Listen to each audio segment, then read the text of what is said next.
bells, jingle all the way. Oh, what fun it is to ride in a one-horse open sleigh. Jingle bells, jingle all the way. Oh, what fun it is to ride in a horse.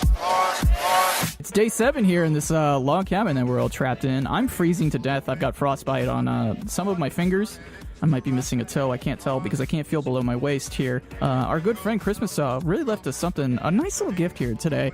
Alby, how are you? What's your status over there? Do I need to call? We can't call anybody because our phone line's cut and we don't get service out here. So I hope you're doing okay. I'm doing great. I think Mr. Christmas might have got tricked a little bit by my friend the Yeti, who I believe has switched one of the movies we were supposed to watch with a good one. So thank him for that. Yeah, the Yeti is a very kind. He's a great lover. Yeti. I like how. Oh, sorry. Can you introduce me so I can say something? Hey, Shawn, you're on the other side of the couch. How you doing down there? I like how Alby just casually introduced the character into our lore. Yeah, I mean, I met the Yeti. We talked about him. I went outside. I came back in.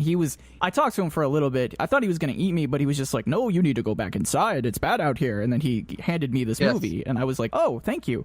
Is he like a bodyguard? Yeah, and then I gave it to Shawn, who was like, I guess we'll watch it. And we did, and it turns out it was delightful. Yeah, it was. Anyways, I'm so cool. I'm lighting this candle. Oh, is it a menorah of sorts? No, it's just a candle that's a fresh lavender breeze scented. Oh, so we don't have a menorah in here, I guess. No, I'm not Jewish. Oh, okay. I mean, just I'm like not, you but guys. I'll celebrate it. I'll celebrate it. Are you Jewish, Alby? No, but I did go to a Jewish preschool when I was little, so yes. That counts. I mean, you're almost the way there. Yes, I like to think of myself as a Jew. Hello. I mean, I'm not Jewish, but I am circumcised. Anyway, let's talk about this movie a little bit. Shawn, can you help me out here as to why we ended up watching this movie? I know the Yeti gave it to us, so but you did put it in your rotation. You are curator of this list, and you put it in there, and I appreciate that. So ABC Disney has a TV channel called Freeform. It's like a sort of like a paid television channel that nobody ever watches because nobody knows what it is. And they release a couple Christmas movies every year. Though they say Christmas movie, but they're usually not really Christmas movies because like one of them is like Life Size 2, the one with Tyra Banks. That's like definitely not a Christmas movie. But so they have these Christmas movies that are like loosely Christmas movies, and this was the one I thought that was the most promising. No Sleep Till Christmas. And it turns out it was very promising because it was actually a good movie. So very good. It feels out of place. It feels very out of place here. So how about we do a little summary of it first off? Yeah, no, I want to, first of all, I don't know that I said the name of it. No Sleep Till Christmas is what this was called, and it's on the Freeform channel, which I didn't know existed until about 3 days ago. Home of Marvel's Cloak and Dagger. One of the best shows ever. You actually get it on Hulu, I think, though. Oh, yes, it is on Hulu. I did a quick ancillary search before we started recording this, and I did see that it was on Hulu, yes. No Sleep Till Christmas, which made me want to, obviously, Beastie Boys reference. I thought there's a Beast Boys reference. I don't know who was naming these. Whoever wrote this, we'll get into it. It's a good movie, actually, and it feels very, very much out of place with the whole tableau that we've created here with this 12 Days of Christmas stuff. Do you guys want, I wrote some notes down here. Would you like me to go through some of the beats of this and this whole synopsis of this? Please do. I've got a whole thing of notes here that I've written down. Circumcised penis. Yeah. What? Yeah. I don't know why you felt the need to point that back out. I was going to cut it. It's already cut. Billy.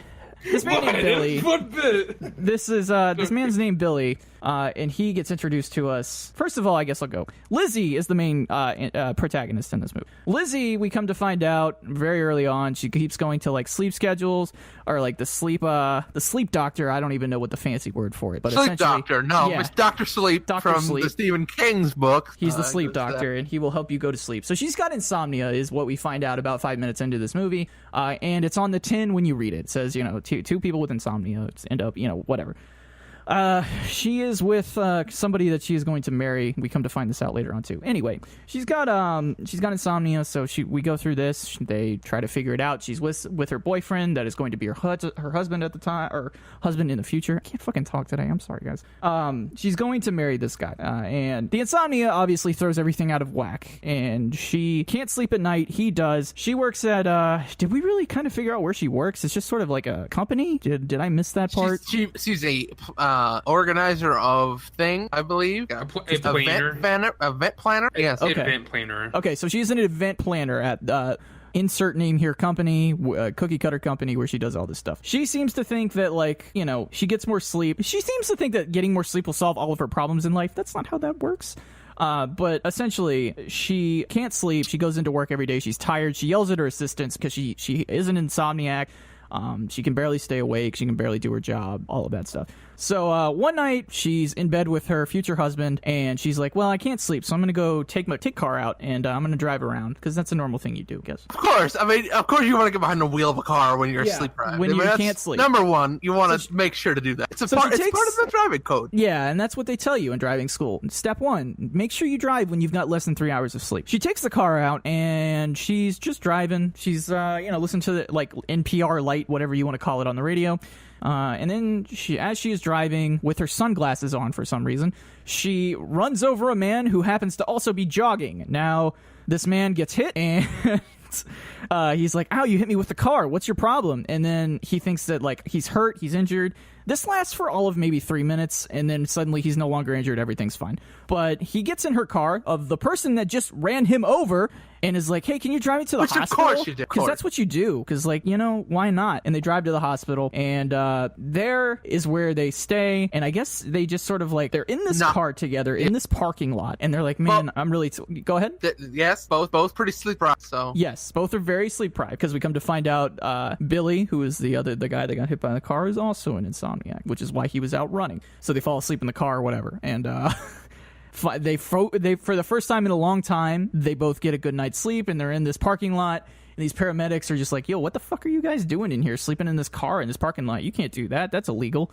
And the door open is still a thing that bothers me. Did they job light open the door? Like, what? How did they? Yeah. It's a weird plot point, but it brings the two characters together. That's how the intersection of these two characters meeting is her driving at night, running him over. And then we just sort of forget that he got hit by a car and everything's fine after that.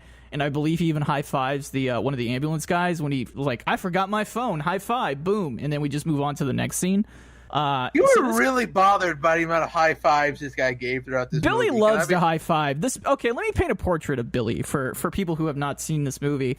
Billy is roughly in his 30s. He is a bartender working at when this starts out, he is working at a bar for somebody else. Now, spoiler alert, he gets his own bar later on in the movie. So he does have some ambition. But Billy is painted to be this 30-year-old child of a man who lives by himself, just broke up with his girlfriend who becomes a Zumba instructor, living basically on his couch, can barely afford the rent, whatever he's doing. And there's a couple shots of him just in the apartment playing video games, which I will give props to Freeform. When he was playing his Xbox, he was actually playing it and not just hitting the fucking buttons everybody does in movies and television where they're just emulating playing, so they just hit every fucking button on the controller. Yep. They actually showed him hitting it. I believe he was playing a baseball, like an arcade baseball game. I forgot the name of it. Alby hosts on another podcast, hosts a video game podcast. I don't know if he knew the name of it or not, but I okay. do.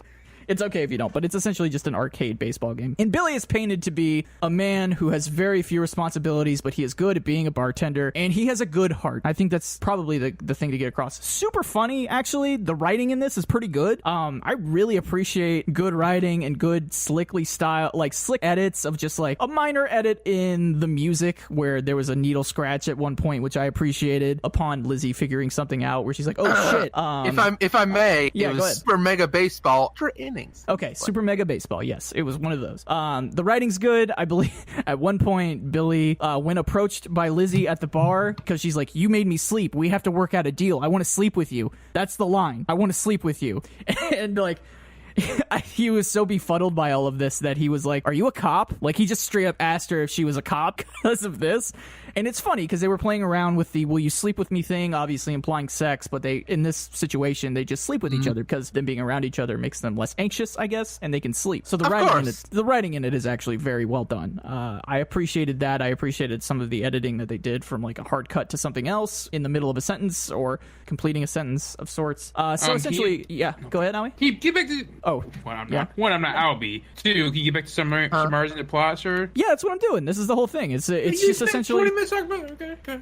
It is, though. I mean, the plot of the movie is these two insomniacs find each other and they can sleep together, and then they end up marrying each other. That's the plot of the movie. Summary. The summary is essentially the same thing. Like, well, I don't know what beats do you want me to hit? What were the parts of the movie that you feel like I'm missing out on? So there's a correction I would like to make real quick. For whatever reason, I haven't internalized or remember that ABC Family was renamed to Freeform. So Sure. it makes a little bit more sense why this thing called Freeform has this TV movie. But anyways, This was not family friendly though.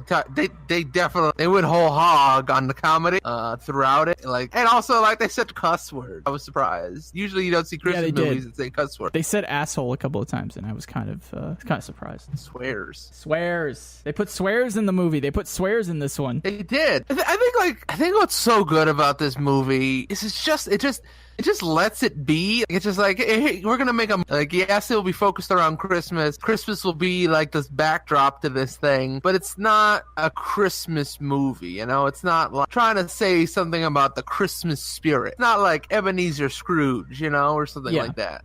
There was a nutcracker, so it counts. Sure, and a Santa scene. Yeah, there was a nutcracker. okay, I guess there was a fantasy too. Yeah, and the little girl opened up presents underneath the tree. Like, it's there. Yeah, Look, But I don't appreciate your blanket statement you're kind of making, but I mean, yeah, I think it did definitely need to help that. It wasn't the Christmas parts were not a big focus would be obviously, but and they are. I know they added scenes to the movie, which I think they helped highlighted the dynamic between the two main characters, which is obviously I think the best part of the movie. Yeah, helps that they may actually the two main stars, the two main movie stars are married in real life, which I think makes obvious the chemistry they have in the movie, which is I think very good. Yep. Which helps, which also makes it help because I think the movie's actually really really funny. Yes. And like what Zach was saying, because the writing's really good, it makes it's funny as hell. I think this will easily be the most funny movie. Yep. Intentionally funny movie. The kid eating the bacon Yeah. will be the best. Intentionally. Intentionally. Well, yeah,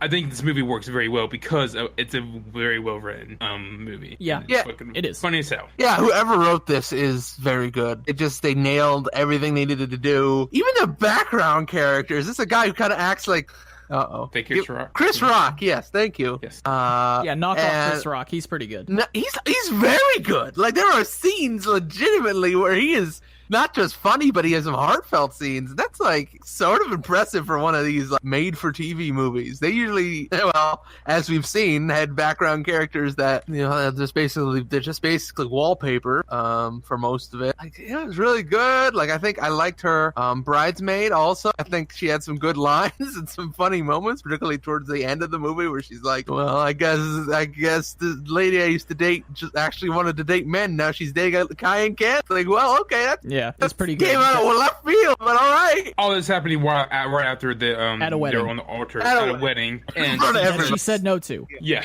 it's just leaving. It's like, oh, let's gossip a little before I leave. Yeah, it was kind of weird. I will say that the main, to like actually kind of summarize this, the main conflict comes up when the husband that is going to marry Lizzie is on the phone with her and then realizes she's in a hotel room with this other guy, and then he goes over there and he's like, what's going on here? Are you guys sleeping together? And they're like, no, but well, kind of.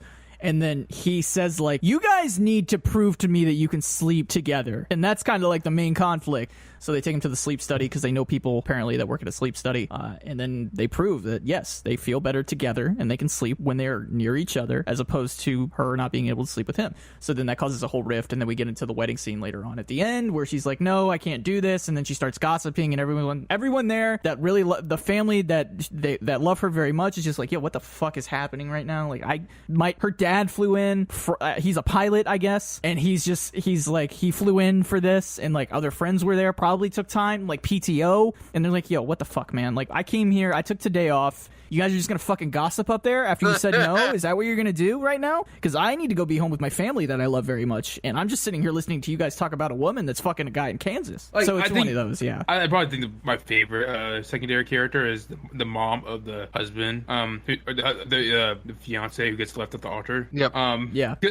See, there's a couple parts in the scene where she just gets fucking angry. Like in the first part where she's gets stood up at the bridal dress store, her face is visibly peed out. It's fantastic. It's some of the best face acting I've seen in a long time. And then when the bride leaves, starts leaving the wedding, he apologizes, and she's just like, I should have left you in jail. I thought that was a really good line. Yeah, and there was another. If we're talking like small scenes where Lizzie is in like a boxing sort of like just boxing with one of her coworkers, where one is holding those gloves that you can just box.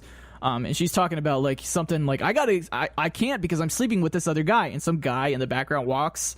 And it's very minor, and he just turns around, his face like, yo, what the fuck are those people talking about? I just came here to fucking punch this punching bag, and you're like talking about your life shit right now? And then he just turns around. It's like 2 or 3 seconds.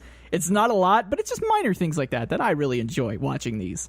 And that's a good thing. And that's not a writing thing. Another one. That's just straight good directing, is like having background things that work. That's something I wish more Hallmark movies would do, is use the background and not just let it be kind of like static shots, like give it some personality, some voice behind it. I don't know. I just feel like, at least for me, we've talked a lot about on this podcast, like you look in the background of these scenes and it's the same, and they're just like people just walking by. Like actually having extras that make a face or something like that is really good. The good moment I thought in this movie was when they started to sleep together, not in a sexual way, obviously. Which, by the way, a lot of good sleep with you reference, like sure, in innuendos. So the first time they did in a car, but then they figured they should probably go to a bed. So the first time they went to a hotel and they were trying to book a hotel, they were trying to be convincing that they were an actual couple. So at one point they was like, okay, let's act like a normal couple. And then when the hotel secretary or person came by, then they started getting into argument. I thought that was a really, really good subtle bit. That was Mr. Wilson. That whole scene was actually really good too. A lot of good scenes in the movie, but that was one was really. I mean, there's funny scenes, but then they also have some heartfelt. Like I think the scene where they're singing together, doing the karaoke, was a really good scene. Of like it worked. It did what he wanted to do. It was not really a funny scene. It just kind of like was a good romantic relationship scene. Like I think that's what separates this, is it's able to do multiple things at once and keep those places. But they're dads. Yeah, that was going to be what I was going to bring up. The real, like, serious stuff in the movie comes from why they can't sleep, which apparently Billy's dad left him at 13 years old in, like, the middle of the night and then didn't talk to him after that. So that's why he can't sleep, because he just went off and he never saw him again. I don't know. That would probably mess you up as a child, I would imagine, but I don't know that it would cause... I'm not, again, as I said, not a doctor. I don't know, or a psychologist or a psychiatrist or anything like that. But I don't know, would that really cause you that much strife and grief about not sleeping? I feel like that would mess you up with the responsibility aspect and why he's a grown-ass man acting like a child. I feel like that makes sense, but... I mean, the implied thing is, right, throughout this, is it's not about those traumas. It's about kind of things that trigger those, right? I guess so. She had her issues with her dad, but really the problem was she's trying to focus so much on this wedding and she can't sleep because I thought she's she was just stressing using out. that as a cop-out, though. I felt like it wasn't. I felt like she was sleeping up until the point of this wedding, and then all of a sudden, I have to get married, I have to plan all this stuff, now I can't sleep because being super organized part of my life is like taking over. The OCD is showing. Yeah, and she's also one of these people, and it goes back to a couple of other movies we watch, where she's definitely a type A, like, planner, where she's got to plan everything out. She's got to be in control of everything. Seems to be another common occurring theme among these movies, with the independent woman trying to forge her own way, and she wants things this way, and isn't quite as freewheeling, and, like, she has planned everything out, is essentially what Lizzie was doing, until this guy came along and was like, well, I have the freedom to just do, I don't live in a box, man. I just do the things I want to do, and as it comes to me. And then she realizes, like, oh, maybe I should do that too. And, like, you see it over the course of the movie where she slowly unwinds and becomes like, oh, right, yeah, it's okay to not have a plan for everything. I'll figure it out. It's okay to let people play music at the reception. That's fine. It's fine. Yeah, so it's stuff like that. I will say, at the end of this movie, ties everything together. Billy runs out of the wedding reception about 15 minutes before the end of the movie. He's like, I can't do this. He keeps running for what I assume is 3 hours. I don't know, like, just between that time and when Lizzie finally leaves the wedding after she He's realizes working it's not some for her. cardio, man. Holy Yeah, shit. he had some really good cardio. And then she runs down the aisle in her high heels. She leaves. She gets into an old British car, just kind of fucking steals it. It's a Grand Theft Auto. It's fine. We can do whatever. Okay, one question though before this isn't a British thing. What was up with all the British stuff in this movie? Like, what? Why was that one lady British on the bus? I mean, just diversity, I would assume. Just Yes, throw you off a little bit. Which there was a lot of in this movie. Yeah. Yes. Yeah, the friends were two a black couple and like a kid, you know. Although that was also weird too, because they pretty much straight up admitted during the movie that like, yeah, we had our kid, we didn't expect to, but we're just kind of going with it, you know. Like, We're not okay. married, but we're just rolling. Which was kind of weird. So yeah, at the end of this movie, basically, Billy keeps running down the street after he's like, I can't deal with this. She gets in her car, and then Lizzie ends up tying it all together by running him over one last time. And he says like, oh, you got to stop hitting me with cars. And that's essentially how the movie ends. And it's kind of dumb, but I liked it because it was dumb, but it made sense. And it was just like, all right, I'll give that to you. I like this. I could deal with that, even though this is a ridiculous thing that you've done, and he should probably have he should be in the hospital for like a month, because he's got like a broken sternum, broken ribs, probably a separated shoulder at the very least. But we all just sort of hand wave that away and go like, no, it's romantic. It's fine. He's just opening a bar. He doesn't have the money. Yeah. You think he has health he doesn't have- insurance? no, he doesn't have health insurance at all. Also, the very, very end of the movie, it teased the sequel by like they said 1 year later they got into the bed together. They're about to go to sleep, and then you're gonna hear a baby. So Yeah, they had a baby. apparently they had a baby within like a month after getting together. Yeah, they got busy. They got busy. I mean, listen, you would. Don't lie. I mean, they also got married. You can see the rings on their fingers. So they got married and have a kid in like 1 year. So that's you're cooking. You're cooking with something. I bet their wedding was much less expensive than the one they. Oh, one they sure. had. Oh yeah, definitely. I think the great thing about this is it's not just her being an organizational freak. Like, it sort of balances out. Like, they show, like, hey, there's some parts of her personality that actually really work. Like there was a scene where she was talking about, hey, the champagne is warm and the stuff in the back, you should really, like, you know, take a little bit better care, be a little bit more organized when you're running this bar. And he's like, oh, no. I think that's a good, like, middle point where I feel like some of the Hallmark movies we've watched has been like, no, it's just a small town relaxedness that is the best, when it's like, no, it's actually kind of a balance of those things, you know? Yeah, I agree. And again, this feels really out of place, but it is a Christmas movie, and I feel like we need a palate cleanser halfway through this, so it's really good, so we can get to the back half of this and really just sort of trudge through it and really enjoy the movies we're gonna watch. I think we can enjoy. Why can't we enjoy movies? We find one that's good. That's fine. It's not like we're aiming to watch bad movies here. We're just aiming to watch a random scattling of Christmas movies. The name is literally called 12 Days of Bad Movies. Don't make me change the fucking... Wait, is it? Did we name it 12 Days I of think Bad it's just 12 Movies? Days of Christmas with the image, Yeah. but I can always change it on the stuff that I upload, but I put bad movie. Is it? I mean, I'll have to check. It's not. don't It's think 12 bad Days of movies. Christmas movies that, you know, you wouldn't Yes. probably watch. And it's not the good stuff like A Christmas Story or shit like No. that. It's just stuff that's... Not the Muppets Christmas, No. okay? Well, no. But it's just the stuff that you would see on the week of Christmas, browsing through your channels if you still got cable because you're not a millennial and you're 45 years old and you're paying $300 for cable because you're like, I don't know any better. And you land on Hey. a Lifetime or a Hallmark. I like Brad Pitt. And the sad thing about this, probably the most sad thing about this whole thing, is that I bet this movie is going to be the one that's gets least watched out of all the movies we watch. Oh, no doubt. Probably, So, because I yeah. didn't even know Freeform... Well, that's not true. I knew Freeform was a thing, but I couldn't tell you who owned it or where it was if I had cable, so yeah. I watched Cloak and Dagger on it, and I really enjoyed that TV show. Besides for that, yeah. Freeform Okay, is not. are you saying you watch the channel, ABC, the channel Freeform. itself? Yeah, live, yeah. Or are you talking about like online, like? No, free and live. Okay. I watched Cloak and Dagger. Because you have cable. Because Yes, I live in the hills and in the valleys. Well, I live in this house now, though. I live in this cabin with you guys, so. I hope we don't live here, but okay. Well, No, he's gonna let us out. He promised to let us out after Christmas. I hope he I sticks don't- to that promise. I don't think he's gonna let us out before. He's killing us. I think we're gonna die by the end of this thing. Well, if he's going to kill us, then why are we doing this in the first place? I mean, gotta pass the time somehow, you know? Yeah, by fucking... What? Okay, it's fine. What? What? Has anyone tried this TV, by the way? You know, it's been sitting here and we just keep putting movies in the DVR player. Has anyone tried the cable No, he channel? rigged it up so if we try to watch something, it'll like blow our hands off. So we can't do that. We can't touch the TV. Oh. Puts the movies in. He gives us the movies. We have to either put it in via DVD or some VHS. I don't know. I think it's a VHS, like DVD It's a hybrid. VHS. I have no idea what kind of technology we're using here, but I'm not touching it because he told me if I try to, it's going to kill kill us all. So Okay. we can only watch this stuff that he's given us. Okay, well, that's fair. I think there's an antenna in like my butt, but I don't want to like dig it out. So. Yeah, and like I've got some like something like in my leg that I can feel just sort of moving around. So I'm not gonna ask questions, and Okay. it's bad. It's bad. It's dire right now. I don't know what he did, but it's not good. I can assure you that. Well, I'm just saying, I know the Yeti now. We're pretty good friends. We're in a romantic relationship. I could get him to bring over a TV antenna for this TV, maybe. I mean, we and could just maybe dig it out could of watch- we could dig it out of Shawn's butt. I think that's probably the whole plan, if I had to guess.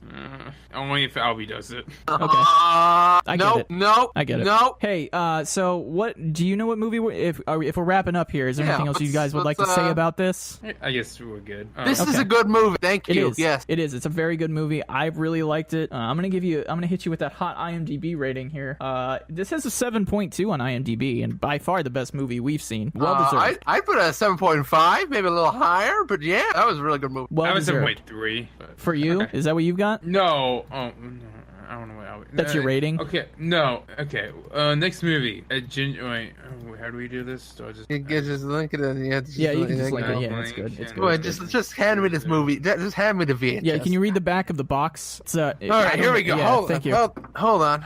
Okay, there we go. Okay. With Christmas, oh no, that's the whole. With Do it, Christmas just weeks away, the architect firm Taylor works for enters her into a contest in which the teams will design and build lifelike gingerbread houses. After the Life-size. team, life-size gingerbread houses. After the contest, Taylor will likely be getting a promotion to a position in another city. The firm teams her up with Isabel, a renowned French pastry chef whom Taylor instantly locks horns. When Isabel backs out, Taylor stumbles into a local bakery and meets Adam, a baker and single dad. In an act of desperation, Taylor convinces Adam to partner with her for the contest, arguing that winning would give the bakery and his designs much needed exposure. For years, Taylor has been resistant to call anywhere home for fear it will only be temporary, but time she spends with Adam and his daughter, their cozy home, decorating for the holidays, exploring the town at Christmas, fills her with a longing for a place called. All right, so yeah, we're definitely taking a nosedive in quality tomorrow, eh? Yeah. What? Christmas. Listen, Can't wait. going off the top of the hill, folks, on a sled, on a toboggan. Wait, did we have a toboggan in this house? We're sledding. Can we sled? Oh, toboggan you. I'm gonna go try to find the toboggan downstairs. Okay. I don't know that you should do that. I think, though, it's locked, and again, if you try to tamper with anything, you're probably going to die. So I don't know that that's a good idea. I'm fine. We're gonna be fine. Just gonna go downstairs. We're gonna find a toboggan. We're gonna go do a little sled. All right. I'll be back. All right, well, I mean, Christmas really left us a lot of this Kirkland hot chocolate, so I guess we can just keep drinking that, and I'm going to make some more for myself and Shawn over here. Alby's going to go get himself killed, and that's okay. We'll replace him if we need to. It's fine. Yeah, we might have a special guest next time. So. Yeah, we might. We might. I don't know. We'll have to see. I'll keep an eye on Alby, and if he's dead, then maybe even if he's not dead, we might bring in a special guest. We'll see how this all goes. They don't get the same treatment we do. We're stuck here. They're just going to fly them in and let them have free reign, so they're not going to be attacked or like seriously injured like we've been here, which is nice, I guess. All right, I'm going to go make this hot chocolate. You want some, Shawn? Sure. Can you make it sugar-free? Yeah, sure, I can do that for you. I hope that everybody has a great night. We will be back for day 8 with some more hot chocolate and maybe a special guest. We'll see how it goes.